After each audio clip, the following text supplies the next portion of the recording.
Alors, nous voici dans la seconde partie de la critique, la synthèse en fait, du livre Convaincre en moins de 2 minutes de Nicolas Bosman.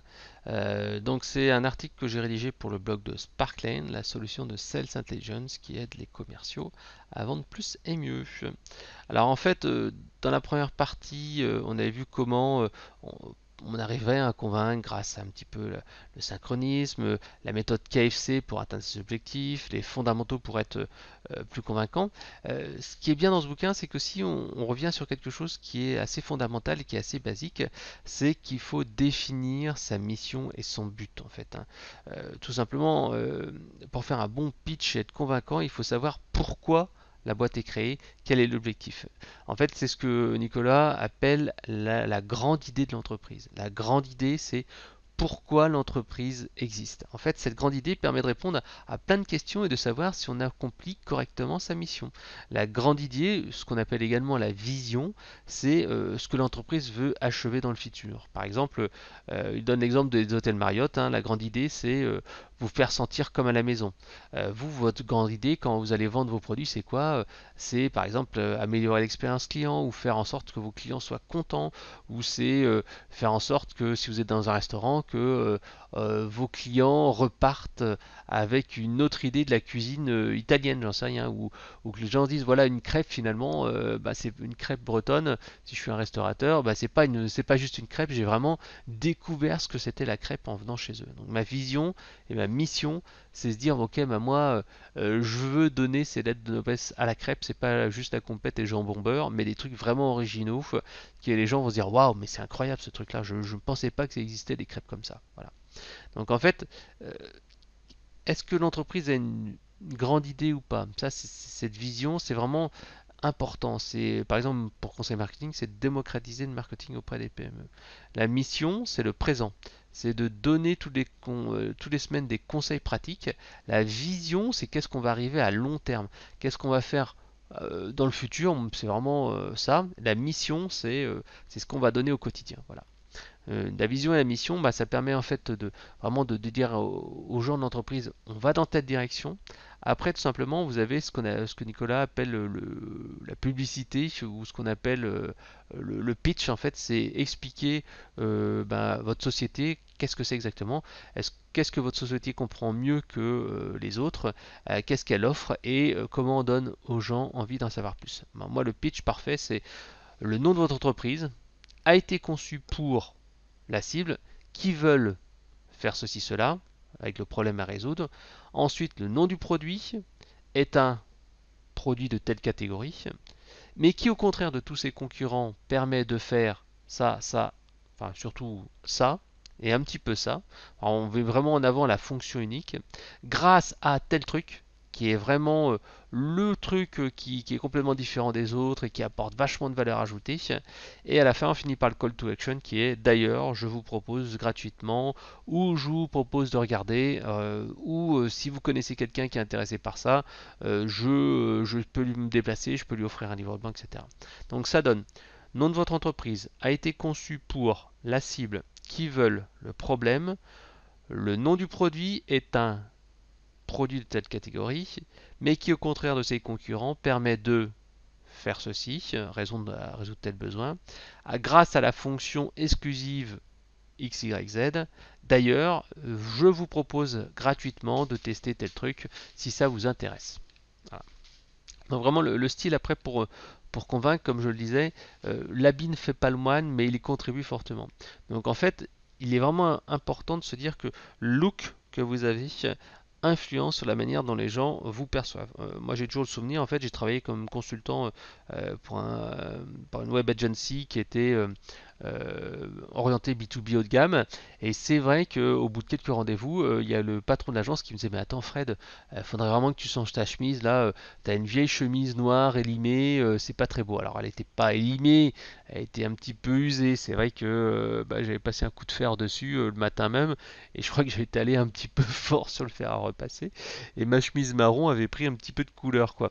Et donc c'est vrai qu'il m'a dit non mais tu sais tu travailles dans le marketing, tu dois être un petit peu original, essaye de mettre une chemise un peu plus classe la prochaine fois.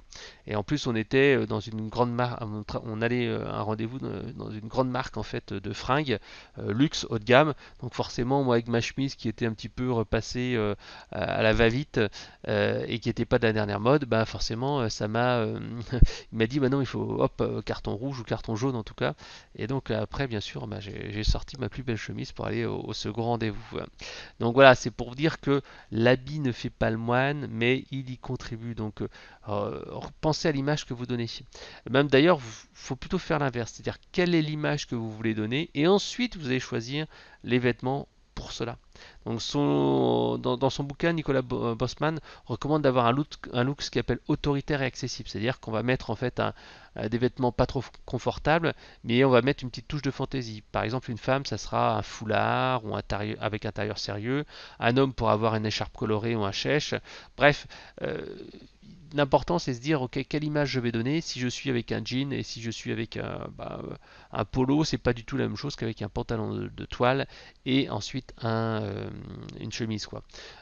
Si on regarde en fait dans les exemples, si vous regardez Steve Jobs lors de ses discours, mais vraiment il a l'air d'être un SDF quasiment quoi. Il est avec un jean qui est trop grand pour lui, avec son pull qui a pas de forme, alors que si vous comparez avec par exemple un gars comme Richard Branson, lui il a la classe quoi, il donne envie, il fait un look sérieux mais décontracté. C'est travaillé mais pas trop. Voilà. Donc avant d'aller à un rendez-vous un client, dites-vous quelle est l'image que vous voulez donner. Regardez-vous dans la glace et par rapport à vos collègues, à vos clients, est-ce que vous voyez une différence? Est-ce que vous êtes trop habillé? Est-ce que vous êtes sous-habillé? Est-ce que vous portez vos vieilles fringues d'il y a 10 ans? Moi, par exemple, hein, j'ai jeté mes vieilles fringues parce qu'en fait, on est parfois tenté de les mettre parce qu'on est bien dedans, etc. Alors que, forcément, ça donne une mauvaise impression. Par exemple, moi, au travail, avant, ça m'arrivait d'aller en jean et avec un polo, mais en fait, ça donne une image qui est très décontractée et il faut peut-être pas trop le faire. Moi, je préfère alterner tenue plutôt classe avec des tenues un peu plus décontractées. Voilà. Alors, comment convaincre en moins de 2 minutes lors d'un déjeuner, lors d'une conversation téléphonique, etc. En fait, c'est plus compliqué que ça n'y paraît. Donc, on repart toujours sur l'essentiel, hein. Sourire, même si vous êtes au téléphone, encore plus si vous êtes en face à face. Réfléchissez en amont au sujet et à la grande ligne de la conversation. Quelles sont les grandes étapes, les jalons? Alors, on va discuter d'abord de ça, du projet, ensuite on va parler de ci, de ça, etc., etc. Donc, vraiment anticiper, trouver des sujets de conversation, éviter tout ce qui est politique, religion, machin, etc. Les sujets qui fassent. Lister vraiment bien les choses qui sont essentielles, qui sont liées au business du client. C'est pas le moment de poser des questions bêtes qui vont vous griller.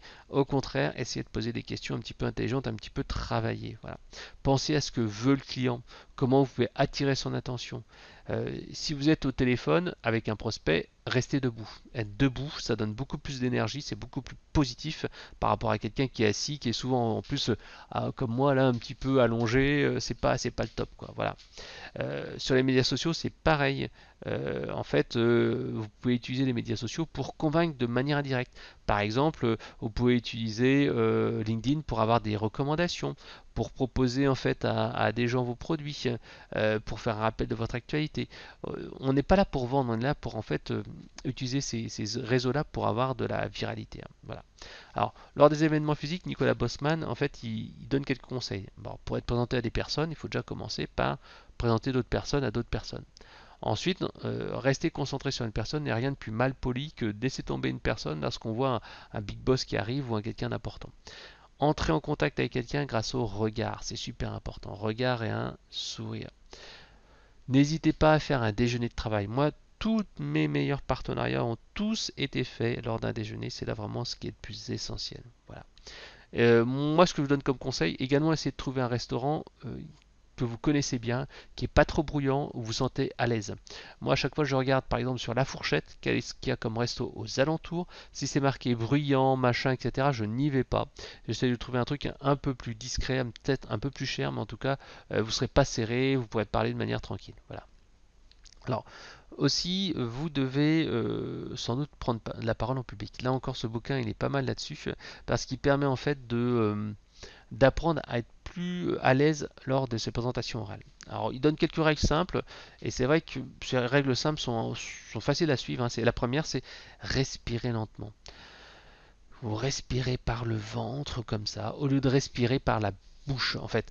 C'est-à-dire que vous allez sentir, vous mettez la main sur le ventre, et là vous pouvez voir que vous respirez par le ventre si votre ventre justement bouge. Et en fait, si vous mettez votre main sur votre ventre, et vous verrez bien que c'est le ventre qui vous permet de respirer comme ça, et sincèrement vous parlez beaucoup plus, et vous n'avez pas cet aspect comme ça, où en fait on n'a plus d'oxygène, on devient rouge et puis on perd sa parole et puis ça devient compliqué, on a la salive qui est un peu complexe. Donc parlez lentement, respirez par le ventre, prenez votre temps, n'hésitez pas. J'avais même un boss qui avait une astuce très simple pour comme ça capter l'attention. Quand il faisait en fait un discours, donc il parlait comme ça, et puis tout d'un coup, qu'est-ce qu'il faisait? Il s'arrêtait, il prenait un verre d'eau, il sirotait une ou deux gorgées d'eau, et ensuite il repartait de manière très simple. Ça permettait de poser en fait le discours, de s'imposer et de montrer j'ai pas peur de vous, je suis là, je suis hyper à l'aise. Et donc ça c'est hyper puissant également. Voilà. Il insiste également, Nicolas, hein, sur le fait qu'il est important de raconter une histoire. Le storytelling, raconter une histoire, c'est vraiment important. Comme ça, en disant, bah là, c'est l'histoire de Bidule, en passant pour un truc, en disant, voilà, ça commençait pas bien au début, ensuite il y a ici, il y a eu ça, puis en fait, à la fin, ça s'est bien passé. Tout de suite, les gens comprennent et ils disent, waouh, ah ouais, j'ai bien compris, etc. Raconter des histoires, c'est le meilleur moyen de faire passer une émotion, de mettre des métaphores, etc., etc. Comme je le disais, pareil au départ, n'hésitez pas à faire participer votre auditoire par un sondage à main levée, en posant une question. Ça également, c'est vraiment super efficace. Voilà. Alors au final, hein, ce que je peux dire, c'est que ce livre, comment convaincre en moins de 2 minutes, est vraiment intéressant. Pour moi, c'est un classique pour ceux qui ne connaissent rien à la vente ou qui sont débutants, qu'on soit marketeur, commercial ou même un simple étudiant. C'est vraiment intéressant, c'est facile à lire. Alors par contre, comme je disais, il n'apportera pas de méthode miracle, il y a pas mal de redites, mais c'est un bouquin qui se lit vraiment bien, il y a beaucoup de petites histoires, de petites anecdotes. Même s'il est assez ancien, il reste toujours beaucoup d'actualité et il est vraiment sympa. Donc n'hésitez pas à le lire, c'est un bouquin qui vous permettra de revoir les fondamentaux. Là, je vous ai fait vraiment un résumé, une synthèse. Vous avez 80% de ce qu'il faut savoir du bouquin. Si vous voulez en savoir plus, n'hésitez pas. Vous avez ce bouquin qui vous permettra d'améliorer votre technique de vente. Allez, à bientôt.